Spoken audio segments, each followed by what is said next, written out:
Welcome to another episode of China Update, where I provide you with the most up-to-date political, economic, and geostrategic analysis on the world's number 2 economy.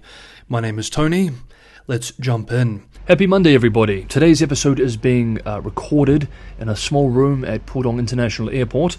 By the time it is uploaded and published, I should be in the air, if over the Pacific somewhere, if all goes according to plan. Let's hope it does. My apologies if there is some echo and background noise. This is not the most ideal place to record, but I wanted to get this episode out for you guys to start the week. With that said, let's jump in. Yesterday, Sunday, China landed an uncrewed spacecraft on the far side of the moon, a landmark mission aiming to retrieve the world's first rock and soil samples from the dark lunar hemisphere. The landing elevates China's space power status in a global rush to the moon. With this news, I thought it would be fitting to do a video focused on the technology and innovation race, with the second half examining how this fits into the Chinese economy. And on this theme, first up in a new exclusive report, UK-based Reuters writes that ByteDance, the parent company to TikTok, has started work on creating a separate recommendation algorithm for the US users last year, before the divest or ban bill was passed. Sources speaking to the outlet said that once the code is split, they can lay the groundwork for the divestiture of the US assets, although there is no current plans to do so. The company has previously said that it has no plans to sell the US assets, and such a move would be impossible. After the publication of this article, TikTok posted on X, quote, "The Reuters story published today is misleading and factually inaccurate," end quote, without specifying what was inaccurate. Even if true, the divest or ban bill would likely still apply. The current administration has indicated as much. US-based Washington Post reported last week that a senior Biden administration official said in a statement that the administration, quote, "determined more than a year ago that the solution proposed by the parties at that time, a different algorithm, would be insufficient to address the serious national security risks presented. While we have consistently engaged with the company about our concerns and potential solutions, it became clear that divestment from its foreign ownership was and remains necessary," end quote. Meanwhile, as the global technology war between China and the US-led West heats up, whether China can close the gap hinges on the question of whether modern China can innovate enough. Traditionally, China hasn't had a good reputation for high-end innovation. Is this still the case? Let's look at two case examples. The first is Chinese EV giant BYD. At an event last week in Xi'an, in the center of the country, the company announced new plug-in hybrid cars with a maximum range of 2,100 kilometers, 1,300 miles. The driving range was established based on vehicles with a fully charged battery and a full tank of petrol. With the technology, BYD's plug-in hybrid vehicles can lead globally in a series of key indicators, achieving a thermal efficiency of 46.06% and a fuel consumption of 2.9 litres per 100 kilometres, even when in an electricity deficit state. At the event, BYD also unveiled two new car models powered by the new technology, the Qin DMI and the Seal 06 DMI, which use only a third of the fuel consumed by traditional cars and triple the range.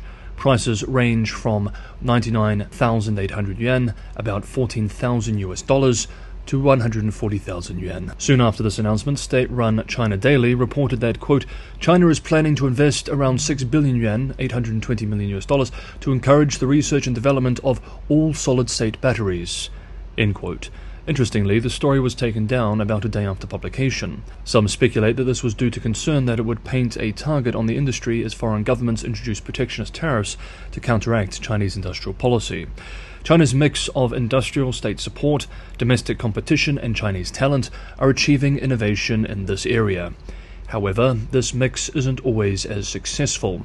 The second case example we're going to look at today is COMAC, the Commercial Aircraft Corporation of China's development of the C919, a narrow-body jet that China hopes will become its alternative to Boeing's 737 and Airbus's A320. This week, US-based think tank, the Center for Strategic and International Studies, CSIS, published an excellent long report on the C919 called China's COMAC, an Aerospace Minor Leaguer, The report argues that, quote, although China has gained ground and in some cases caught up with others, for example in high-speed rail and telecom, the story is different in commercial aircraft, end quote. COMAC is far behind, it says, and it is not catching up. In fact, the gap is growing, as Western aerospace firms are already focusing on developing the technologies of tomorrow, such as supersonics, while China is still struggling to master the technologies of today.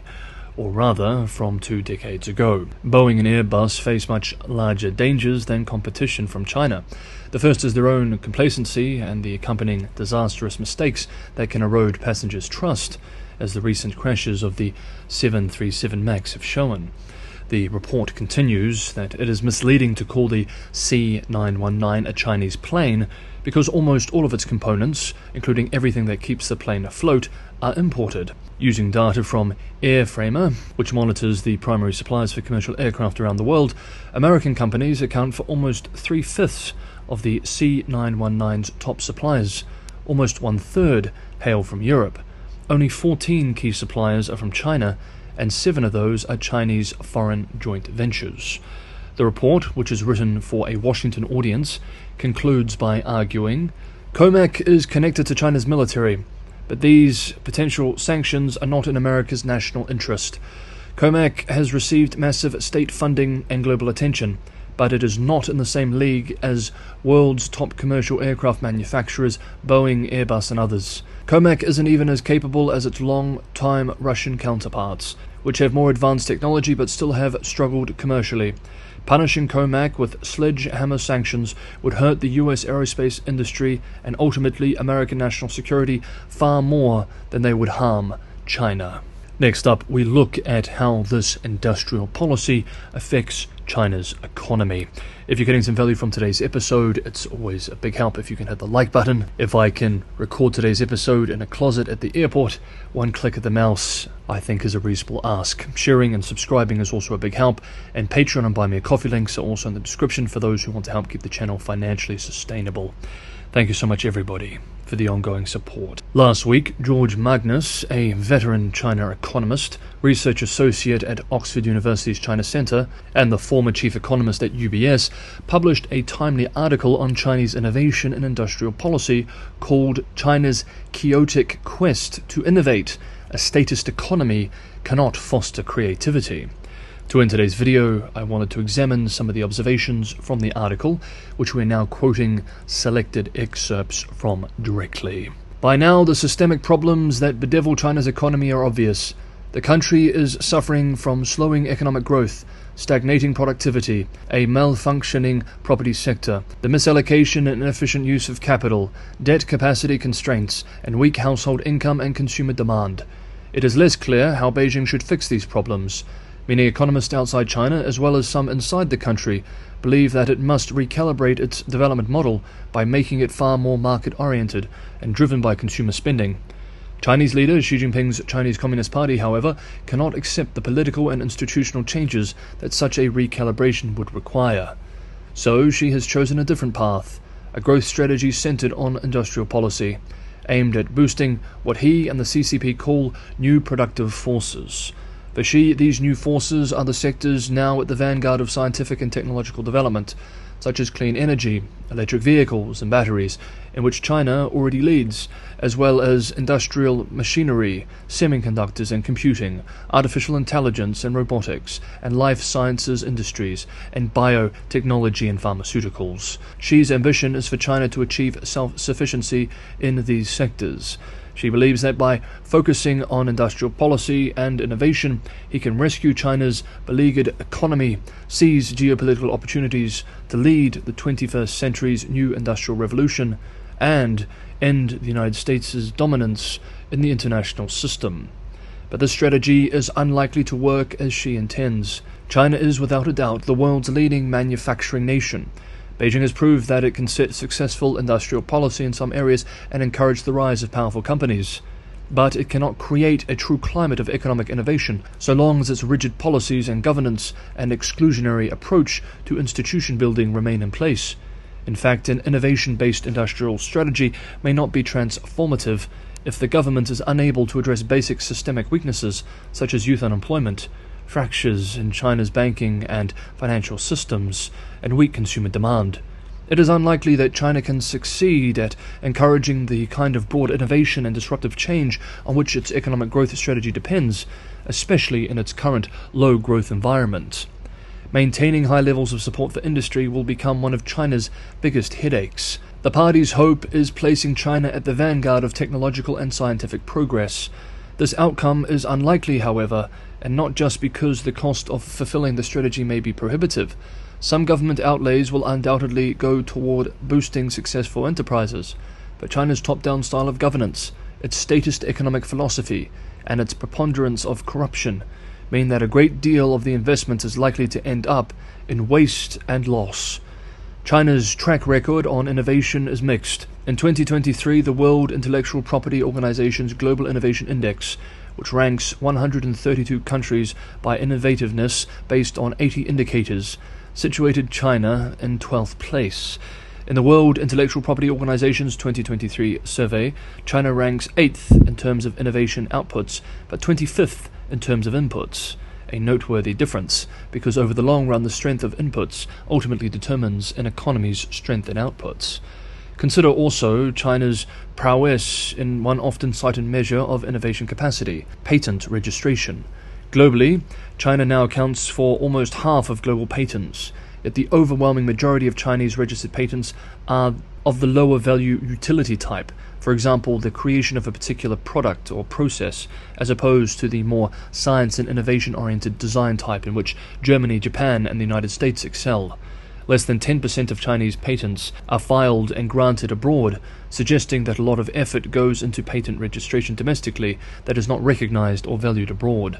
Although China will undoubtedly make some headway with its new industrial policy goals, its hope to lead the world in innovation cannot be easily reconciled with its unswerving belief in the effectiveness of government direction, its distaste for free market competition, its weak legal and regulatory institutions, and the rent-seeking and corruption that characterizes its economy. Japan offers a worthwhile point of reference. Writing about Japan's industrial, corporate, and trade policies and foreign affairs in 1987, George Packard predicted that the country's strategy will result in spectacular advances and growing supremacy in a variety of fields. One might be forgiven for thinking that this passage was written recently about China. Predictions that Japan would achieve worldwide industrial supremacy never came true.